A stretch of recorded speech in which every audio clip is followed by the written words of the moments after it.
War is supposed to be loud. Explosions, gunfire, engines roaring across the sky. But on some nights during World War II, death arrived in silence. No warning shot, no shouted command, no chance to react. It came from the darkness of a trench, from behind a shattered wall, from the narrow space where rifles were useless and courage meant nothing.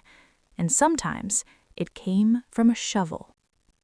This story is not about tanks or aircraft. It is not about generals or famous battles.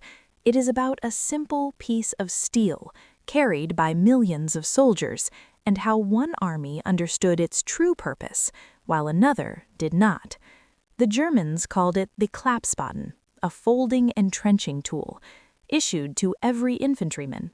Officially, it was meant to dig foxholes, to build defenses, to survive artillery fire. Unofficially, it became something far more dangerous. American soldiers saw the shovel, they copied the design, they issued it to their own troops, but they never understood why German soldiers carried it the way they did, why it was kept sharp, why it was gripped differently, why veterans trusted it when rifles failed. And by the time the truth became clear, it was already written into after-action reports and mass graves. This is not a story about cruelty. It is a story about mindset, about doctrine, about what happens when an army prepares for a clean war and meets a dirty one. World War II forced men into places where rules collapsed: trenches, collapsed buildings, forests choked with smoke, cities reduced to rubble. In those spaces, weapons designed for distance stopped working, and when distance vanished, improvisation decided who lived. To understand how a shovel became a weapon, you must first understand how Germany expected war to be fought, because Germany did not plan for a polite conflict. From the very beginning, German military doctrine assumed chaos, not just on the battlefield, but inside it. They expected plans to fail, orders to be lost, leaders to die, so they trained soldiers to act anyway. German infantry training emphasized Nahkampf, close combat, not as a last resort, but as an inevitability. Soldiers trained to clear trenches at night, to move silently, to strike first, to end fights before they began. Firearms were tools, not guarantees, because rifles jam, bayonets snag, and pistols fail when mud and blood fill the action. But a shovel? A shovel does not misfire. The Klappspaten was heavy, forged steel, compact enough to carry, strong enough to strike. Its edges were often sharpened by soldiers themselves, unofficially, quietly, deliberately. German instructors did not advertise this. They didn't need to, because every soldier understood the same truth. When the enemy is an arm's length away, you use whatever ends the fight fastest. Now, contrast that with how America prepared for war. America expected a war of firepower, long-range engagements, massed artillery, air superiority. American planners believed technology and industry would decide battles, and often they were right. But this belief created blind spots. American infantry training emphasized marksmanship, formations, and coordinated fire. Close combat existed in manuals, but rarely in emphasis. Improvised weapons were not doctrine, because American doctrine assumed space. Space to maneuver, space to retreat, space to bring firepower to bear.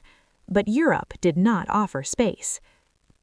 Trenches were tight, basements were cramped, forests closed in from all sides, and in those spaces doctrine collapsed into instinct. German soldiers had been trained for that collapse, American soldiers had not. This difference did not matter at first. Early in the war, battles were fluid, movement was rapid, firepower dominated. But as the fighting settled into attrition, trenches, hedgerows, cities reduced to rubble, the environment changed, and the shovel emerged. There are no official German manuals calling the Klappspaten a weapon, no medals awarded for its use. That was intentional, because acknowledging it openly would force uncomfortable questions. Questions about brutality, about proximity, about what war really demands. Instead, it remained unspoken knowledge, passed from veteran to recruit, from squad leader to private, in whispers, in demonstrations, in silence. Now contrast that with how America prepared for war. America expected a war of firepower, long-range engagements, massed artillery, air superiority. American planners believed technology and industry would decide battles, and often they were right, but this belief created blind spots. American infantry training emphasized marksmanship, formations, and coordinated fire. Close combat existed in manuals, but rarely in emphasis. Improvised weapons were not doctrine, because American doctrine assumed space. Space to maneuver, space to retreat, space to bring firepower to bear. But Europe did not offer space. Trenches were tight, basements were cramped, forests closed in from all sides, and in those spaces doctrine collapsed into instinct. German soldiers had been trained for that collapse, American soldiers had not. This difference did not matter at first. Early in the war, battles were fluid, movement was rapid, firepower dominated. But as the fighting settled into attrition, trenches, hedgerows, cities reduced to rubble, the environment changed, and the shovel emerged. There are no official German manuals calling the Klappspaten a weapon, no medals awarded for its use. That was intentional, because acknowledging it openly would force uncomfortable questions. Questions about brutality, about proximity, about what war really demands. Instead, it remained unspoken knowledge, passed from veteran to recruit, from squad leader to private, in whispers, in demonstrations, in silence. Now contrast that with how America prepared for war. America expected a war of firepower, long-range engagements, massed artillery, air superiority. American planners believed technology and industry would decide battles, and often they were right, but this belief created blind spots. American infantry training emphasized marksmanship, formations, and coordinated fire. Close combat existed in manuals, but rarely in emphasis. Improvised weapons were not doctrine, because American doctrine assumed space. Space to maneuver, space to retreat, space to bring firepower to bear. But Europe did not offer space. Trenches were tight, basements were cramped, forests closed in from all sides, and in those spaces doctrine collapsed into instinct. German soldiers had been trained for that collapse, American soldiers had not. This difference did not matter at first. Early in the war, battles were fluid, movement was rapid, firepower dominated. But as the fighting settled into attrition, trenches, hedgerows, cities reduced to rubble, the environment changed, and the shovel emerged. There are no official German manuals calling the Klappspaten a weapon, no medals awarded for its use. That was intentional, because acknowledging it openly would force uncomfortable questions. Questions about brutality, about proximity, about what war really demands. Instead, it remained unspoken knowledge, passed from veteran to recruit, from squad leader to private, in whispers, in demonstrations, in silence. The story of the Klappspaten is not about a simple tool, it is about a way of thinking. It is a reminder that generals plan for polite battles, soldiers face dirty wars. And in those dirty wars, survival depends on what a warrior can grip in the dark. Before the Klappspaten ever became a feared weapon, it was born from something far less dramatic: fear of the earth itself. Germany entered World War II carrying the scars of the First. The Great War had taught German officers a brutal lesson. Men die fastest when they cannot dig. Artillery did not care about bravery. Machine guns did not respect formation. Survival depended on how fast a soldier could disappear into the ground. So when Germany rebuilt its army in the 1930s, entrenchment was not an afterthought, it was doctrine. Every German infantryman carried a tool designed to dig quickly, efficiently, and anywhere. That tool became the Klappspaten. At first glance, it looked unremarkable: a steel spade, a folding hinge, a wooden or metal handle. But its design reflected German priorities. It was compact enough not to snag and brush, heavy enough to break frozen soil, strong enough to survive abuse, and unlike older rigid shovels, it folded flat against the body, always within reach. That last detail mattered more than anyone realized. German doctrine emphasized readiness, not just readiness to fire, but readiness to react. Soldiers were taught that combat was fluid, that weapons failed, that plans collapsed, so equipment was selected not just for its primary role, but for what it could become. German infantry manuals of the era placed unusual emphasis on initiative. Junior soldiers were expected to act independently, to solve problems without waiting for orders, to exploit opportunities immediately. This mindset bled into training, especially in Nahkampf, close combat. Nahkampf was not romanticized. It was described as fast, violent, and decisive. German instructors understood something uncomfortable. In tight spaces, hesitation kills faster than bullets. So recruits trained for worst-case scenarios: night attacks, fog, confined trenches, urban ruins. They trained to fight when rifles were too long, when bayonets were impractical, when pistols were empty. And in those moments, whatever was in your hands became the weapon. Now contrast that with the American approach. The United States entered World War II with enormous advantages: industrial capacity, natural resources, geographic isolation, and a very different memory of World War I. For America, the Great War was distant, brief by comparison. Its doctrine emphasized firepower superiority: massed rifles, machine guns, artillery coordination. American planners believed that discipline and fire would dominate the battlefield. Close combat was acknowledged, but not embraced. American infantry training focused on marksmanship, unit cohesion, command and control. Soldiers were taught to solve problems by calling for support: more fire, more men, more equipment. Improvisation existed, but it was not central, because American doctrine assumed options. If something went wrong, you pulled back, you reorganized, you applied more force. Germany assumed there would be no time for that. This difference in mindset shaped everything, including tools. American entrenching tools before the war were functional, but basic, rigid, bulky, often strapped awkwardly. They were tools you used, then set aside. German soldiers carried their shovels as if they might need them at any moment, because sometimes they did. As the war expanded, the environments became tighter.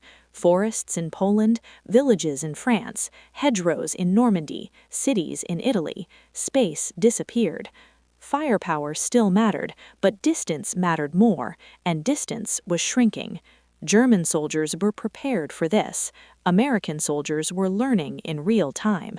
This is where the shovel's secondary role quietly emerged, not through official orders, not through doctrine manuals, but through experience. German veterans taught new recruits simple truths: rifles are long, bayonets get stuck, knives break, but a shovel is always ready. Its weight gave it momentum, its flat edge delivered blunt force, its sharpened side cut cleanly, and unlike a knife, it required no precision, just commitment. This was not about savagery, it was about efficiency. German soldiers believed close combat should be over in seconds, because seconds attract attention, and attention brings fire. American soldiers encountered this reality gradually.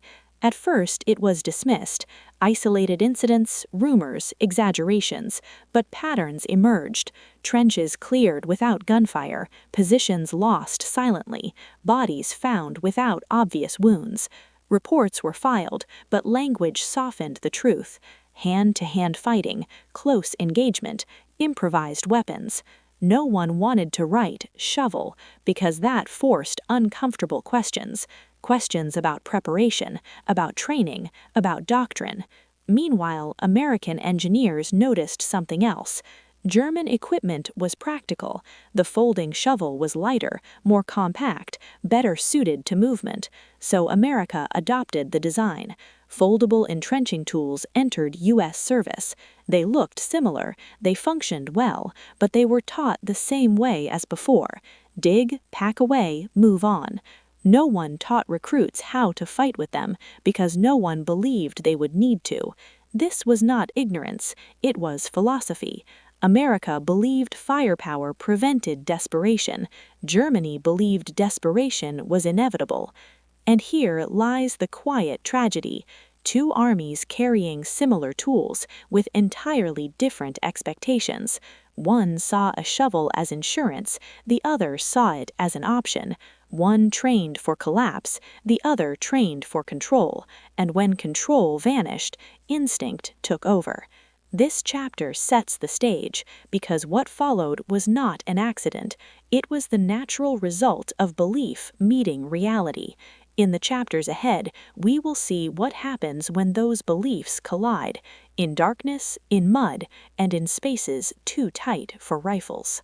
There is a moment in every war when doctrine collapses, when the neat diagrams drawn in classrooms and command tents dissolve under pressure, and when survival no longer depends on manuals or medals, but on instinct alone.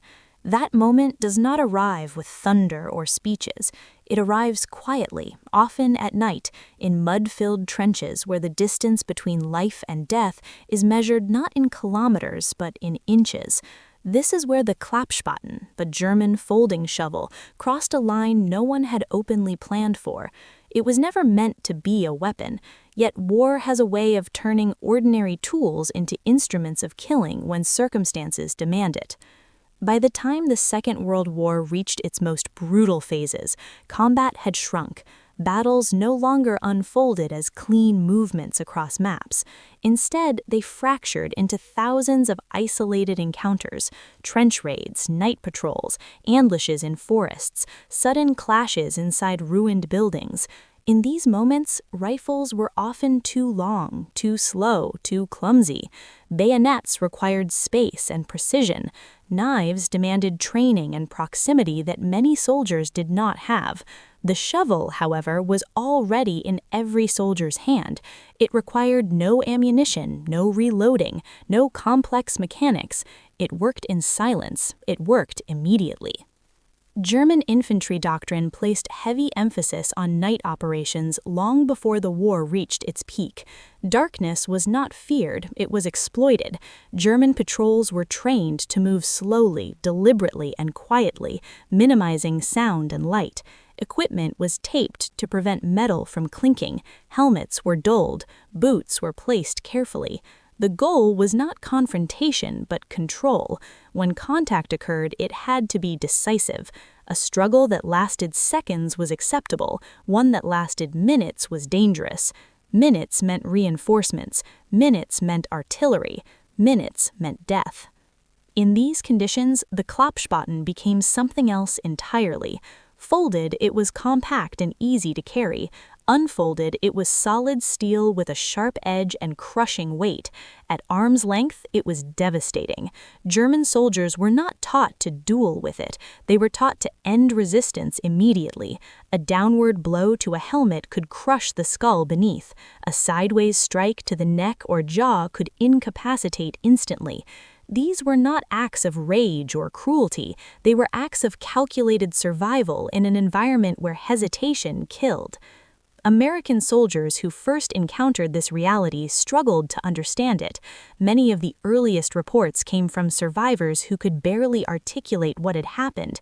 They did not describe firefights or heroic last stands. They described confusion, shock, and silence. A trench that felt secure moments earlier was suddenly filled with chaos. Sentries vanished, sleeping men never woke. medics began noticing patterns that didn't match expectations: bodies without bullet wounds, helmets crushed inward, faces broken by blunt force. These were not injuries caused by shrapnel or gunfire, and that made them deeply unsettling. On the Eastern Front, this form of combat had already become routine. German and Soviet forces fought at distances so close that breath could be heard, especially during winter battles, where trenches were shallow and movement was restricted by snow and ice. In these conditions, the shovel became as common a weapon as the rifle. Soviet troops learned the same brutal lessons, but German forces entered the Western Front already conditioned by this environment. For them, close combat was not an anomaly, it was expected. The shock for American forces came most sharply in Normandy. The hedgerows transformed open countryside into a maze of green walls, limiting visibility to mere meters. Sound was swallowed by foliage. Movement was exhausting and slow. German defenders understood immediately how to exploit this terrain. American infantry, despite courage and determination, had to learn its dangers under fire. Firefights erupted suddenly and ended just as quickly. Grenades exploded, rifles cracked, smoke filled the air, and then came silence. In that silence, German soldiers moved. These were not reckless charges, they were deliberate flanking maneuvers, exploiting confusion and fear. When lines broke down, combat became personal. Men grappled, weapons jammed, orders vanished. In those moments, the shovel was faster than thought. It required no aiming, it required no trigger pull, it required only commitment. Veterans later admitted that they feared German night patrols more than artillery bombardments. Artillery was random, patrols were intentional. Artillery might miss, a patrol would not. Fear has consequences. American soldiers slept lighter. Sentries strained their ears until imagination blurred into reality. Morale suffered, not because of cowardice, but because of uncertainty.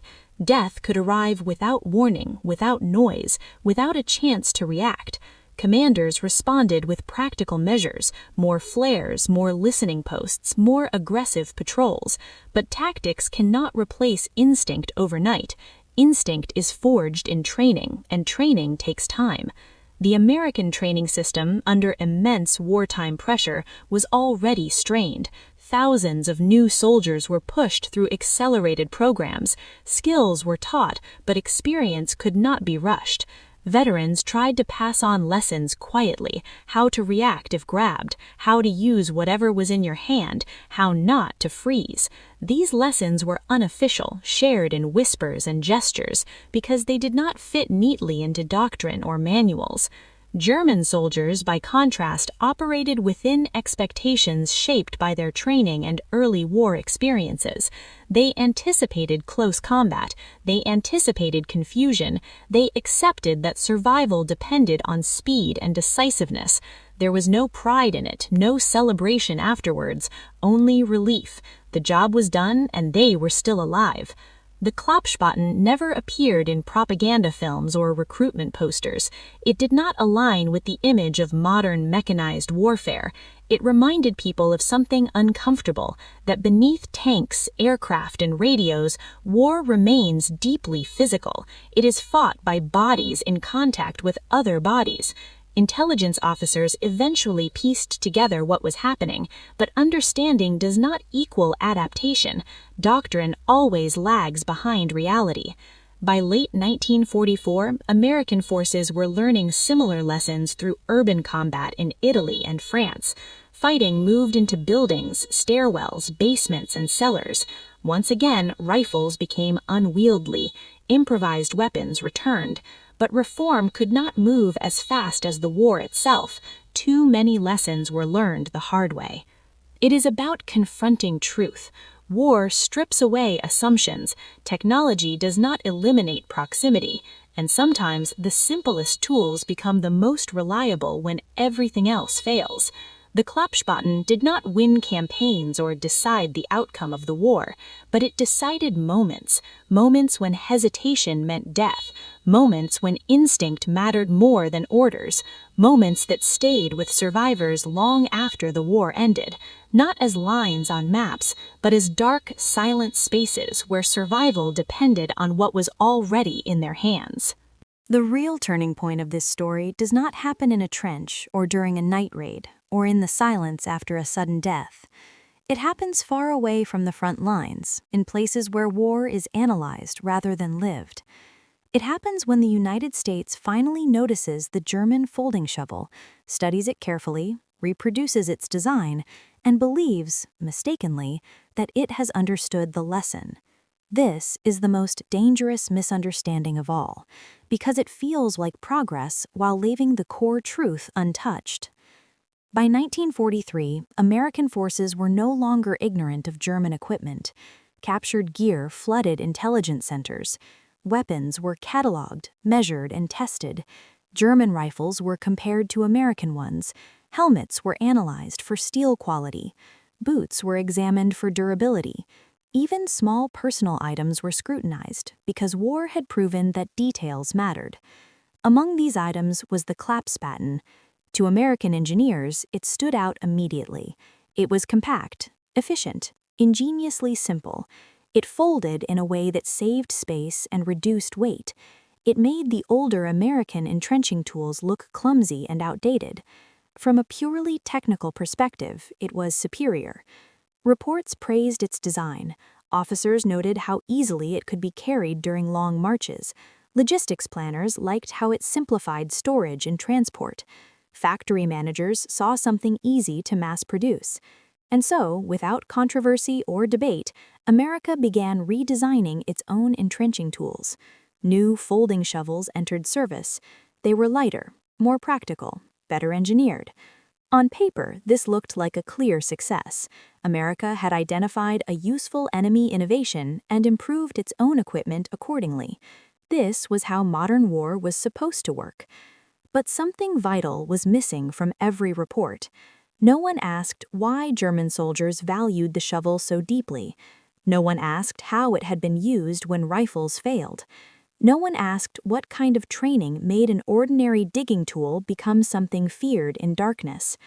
The analysis stopped at metal and hinges. It never reached mindset. In American doctrine, the shovel had a clearly defined role. It dug foxholes. It built cover. It improved survivability against artillery and small arms fire. Manuals explained how deep a trench should be, how soil type affected digging speed, how to angle walls to reduce collapse. The shovel was defensive, passive, a symbol of protection rather than aggression. That understanding was never officially challenged, even as evidence quietly suggested something far darker. Admitting the shovel's true role in German hands would have required admitting something deeply uncomfortable, that American soldiers were not always fighting at range, that battles often collapsed into chaos, and that doctrine had failed to prepare them for those moments. It would have meant acknowledging that technology and firepower did not guarantee control, and, in wartime, institutions resist such admissions fiercely. Morale depends on confidence, confidence depends on belief, and belief depends on simplified narratives. There was also a moral hesitation that few documents openly recorded. To accept the shovel as a weapon meant accepting close, personal violence as a standard part of combat. It meant accepting that killing was sometimes silent, immediate, and intimate. That did not fit the image America wanted to project to its soldiers, its public, or itself. The war was framed as industrial, mechanical, and distant. Tanks, planes, ships, not steel tools swung in darkness. So the lesson was diluted. America copied the object, but rejected the implication. Soldiers were issued better shovels, but they were not trained to think differently about combat. Close quarters encounters were treated as exceptions rather than inevitabilities. When they happened, soldiers improvised, veterans adapted, but replacements arrived without that knowledge, repeating the cycle again and again. As fighting moved deeper into Europe, the contradiction grew harder to ignore. Urban combat shattered remaining illusions. In cities reduced to rubble, visibility collapsed. Lines blurred. Floors became ceilings. Rooms became kill zones. Suddenly, the war looked less like the diagrams and more like the nightmare German soldiers had already endured on the Eastern Front. American units began encountering the same brutal intimacy of combat, but without the psychological preparation their enemy had embraced years earlier. Quietly, unofficially, behaviors changed. Soldiers sharpened their entrenching tools. They practiced grips. They learned to move silently. None of this appeared in training manuals. None of it was officially endorsed. It spread through whispers, demonstrations, and shared fear. War taught what doctrine refused to say. After the war, when analysts studied German effectiveness, they focused on grand ideas: blitzkrieg, mission command, combined arms. The shovel barely appeared. It was too small, too crude, too uncomfortable. But for those who fought in hedgerows, forests, and ruins, it symbolized something essential. It symbolized preparedness, not just physical, but mental. German soldiers had been taught to expect that war would collapse into chaos. American soldiers had been taught to hope it would not. The twist, then, is deeply ironic. America did everything right on paper. It studied the enemy, it copied useful designs, it improved logistics, it adapted technology.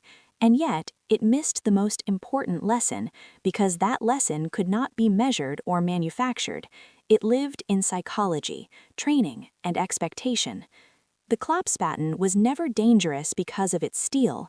It was dangerous because German soldiers accepted what war demanded before it demanded it. They trained for the worst moments, not the ideal ones. American forces eventually learned the same truths, but they learned them the hardest way possible, one encounter at a time. This is not a story of failure. America won the war, but victory does not erase cost, and this chapter exists to show that some costs come not from lack of strength, but from misunderstanding reality. The folding shovel stands as a reminder that copying tools without copying understanding leaves armies vulnerable, even when they believe they have adapted. And that lesson, once missed, waits patiently to be relearned in every future war. War does not end when the guns fall silent, and it does not end when flags are raised or lowered.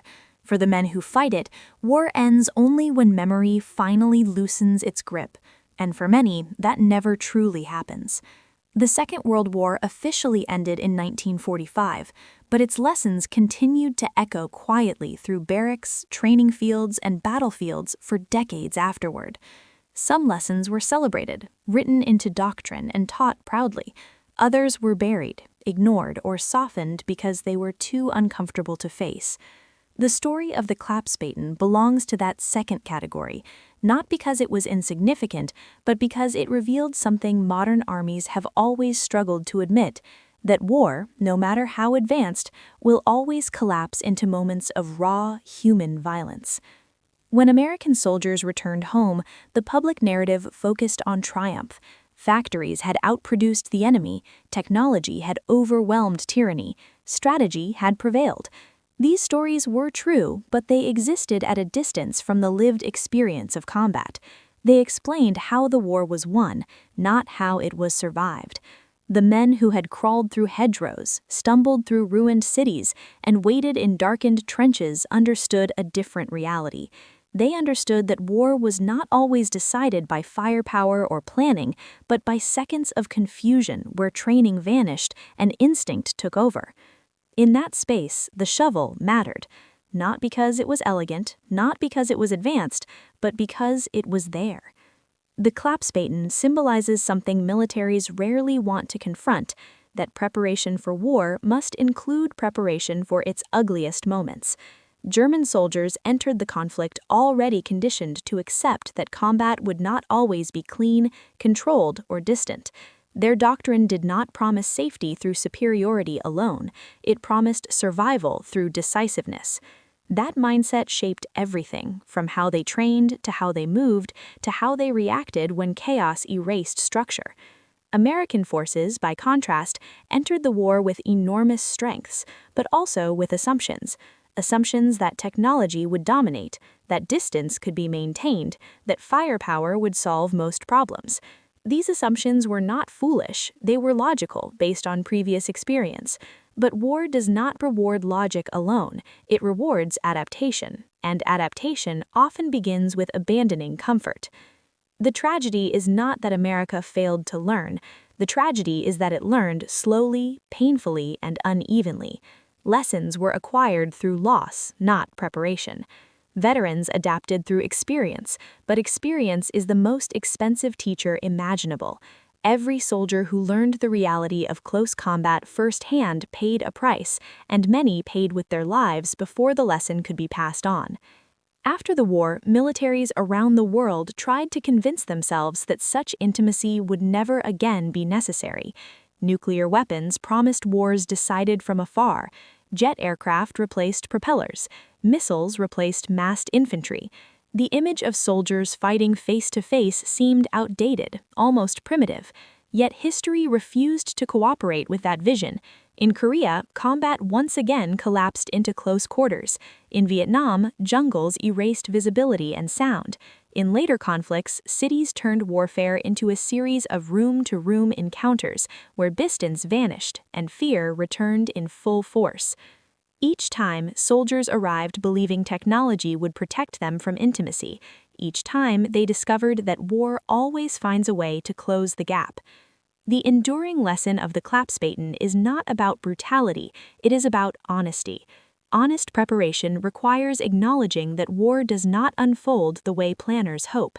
It requires training soldiers not only for success, but for failure. Failure of plans, failure of equipment, failure of communication. German doctrine, for all its moral and political crimes, understood this tactical truth. American doctrine eventually did too, but only after being forced to confront it repeatedly. The folding shovel itself remains in modern inventories, redesigned and reissued without fanfare. It is still labeled a tool. That is appropriate. It should never be glorified for its darkest use. But forgetting why it mattered is dangerous, because forgetting invites repetition. It invites future soldiers to enter combat believing that distance will save them, that doctrine will protect them, that chaos can be controlled. The Klappspaten teaches a harsher truth, that survival belongs to those who accept reality before reality imposes itself. This story does not exist to condemn. America won the war. American soldiers fought with courage, resilience, and sacrifice. But victory should not erase reflection. The most valuable lessons are often the ones that challenge pride, and the most dangerous mistakes are not born of ignorance, but of partial understanding. America copied the German shovel and believed it had adapted. In reality, adaptation requires more than imitation. It requires understanding why something works, not just how it is built. The shovel was effective not because of its steel, but because German soldiers were trained to accept close combat as inevitable. That acceptance shaped their actions long before the moment of contact. War will always punish those who misunderstand it.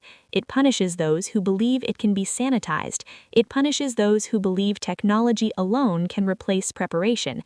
And it punishes those who confuse equipment with mindset. The Klappspaten endures as a symbol because it forces us to confront an uncomfortable truth, that beneath every uniform, every weapon system, every doctrine, there is a human being who must act when fear collapses order. When that moment comes, the difference between survival and death is rarely found in manuals. It is found in readiness, mental, physical, and emotional. This is why this story matters, not because it is shocking, but because it is timeless. Every generation believes it has moved beyond the brutality of the past. Every generation is eventually reminded that war does not evolve the way we hope. It evolves the way it must. The folding shovel was never meant to be remembered, but it remains because it exposes a truth no army can afford to ignore, that the future of war will always contain the past, and that the simplest tools can become the most decisive when everything else fails.